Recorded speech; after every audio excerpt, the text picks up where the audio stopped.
और रिमझिम रिमझिम बारिश भी हो रही है। तो दोस्तों अभी चलते हैं, हम आप लोगों को अपने जावा और ऑस्ट्रेलियन दिखाते हैं जो मैंने अभी नया नया लाया हूँ। तो देखिए दोस्तों, ये मैंने मटकी के समेत उठाया है और इसमें माशाल्लाह बच्चे भी है।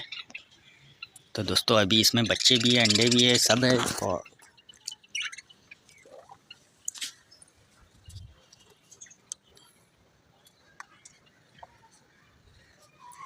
अंडे बच्चे सब है। तो मैं भी आप लोगों को चेक करवाता हूँ।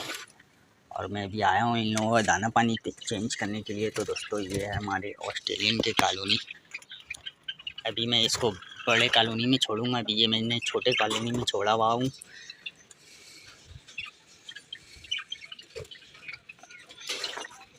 दोस्तों मैं अभी अंदर आप लोगों को चेक करवाता हूँ कि ये देखिए, ये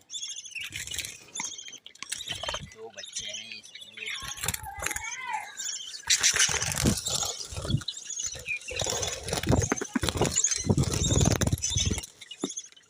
चेक करिए दोस्तों, इस पे भी 2 बच्चे हैं।